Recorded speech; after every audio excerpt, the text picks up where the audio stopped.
Have you always wanted to grow a garden but don't have the time, money, or space for it? Well, today I'm going to show you how to set up your future garden for success no matter where you are by composting your food waste into beautiful soil. To get started with composting, you'll need two things. First off, you're going to want to get your green materials, and this is anything that is fresh, contains water, and these green materials are high in nitrogen. And then you're also going to need your brown materials, and this is anything that is dry, and these are high in carbon. Ideally, you're going to want a ratio of about 2 parts carbon to 1 part nitrogen, so when you're adding your food scraps, make sure you add double the amount of leaves or cardboard or paper towels, anything that does not have water in it. Your moisture level is really important, so ideally your compost is going to be kind of like a wrung out sponge where you can kind of squish it together. It feels wet, but there's no water dripping off of it.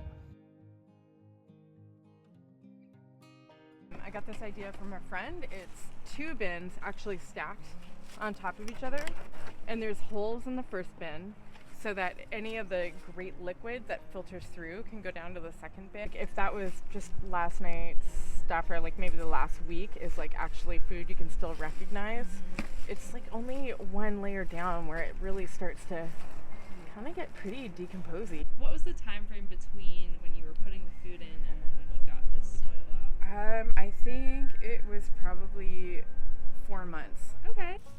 Hi y'all, I'm Farmer Liv, and today I'm going to be showing you our composting system here at the Starker Arts Garden for Education, also known as SAGE.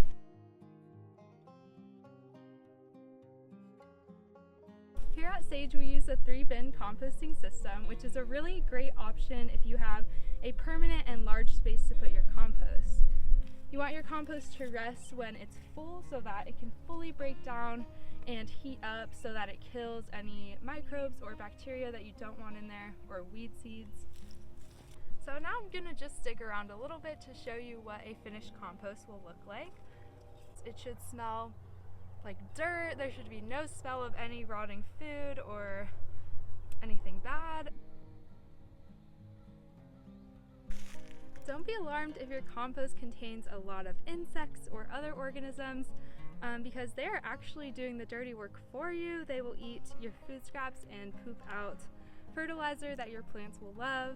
Another common problem with compost could be that they're getting smelly, and a lot of people are afraid of composting because of this. But if your compost is stinky, then you probably have too much nitrogen or green material, and you just need to add some dry brown material like leaves.